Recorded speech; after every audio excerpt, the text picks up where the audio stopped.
Mkutano wa kilele wa hali ya hewa barani Afrika umeingia siku yake ya pili, huku Rais William Ruto akiongoza kikao cha marais wa mataifa bara Afrika, ambapo wamefanya majadiliano kuhusu ajenda ya hali ya hewa duniani.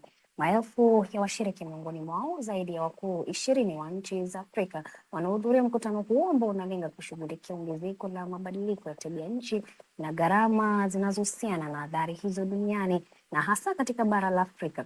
Rais Ruto ametoa wito wa kuwepo kwa haki katika mfumo wa kifedha wa kimataifa ili kuepusha mataifa ya Afrika kuangamia kwa ajili ya kulipa madeni yenye riba ya juu zaidi ikilinganishwa na mataifa yaliyoimarika kiuchumi. While we are thinking about financing, for us in Africa, 3 things are very important.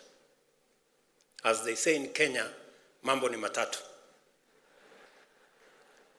Number 1, speed. It takes inordinate to access any meaningful resources. Number 2, it requires scale, because we've all agreed that enormous resources are required.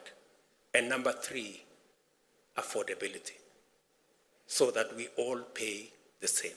We pay 5 times more than others, meaning that in fact,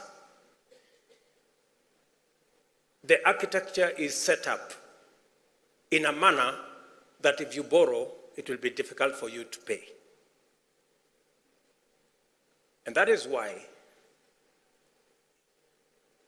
we need a conversation, and a very candid conversation, and we are saying this in all honesty, around how do we get concessional funding?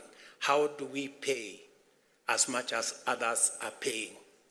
How do we get Africa away from paying 5 times more? Many of our countries are headed into debt distress because of climate change. Let's be honest. We are suffering the most, whether it is in the Sahel with drought, whether it is in the Horn of Africa with drought, whether it is in South Africa and the southern part of our continent with cyclones. And we are saying the suffering is across the globe, but we carry the biggest brunt. I'll contextualize this. And because of climate change, we are forced to divert resources that are meant for economic growth into dealing with the effects of climate change.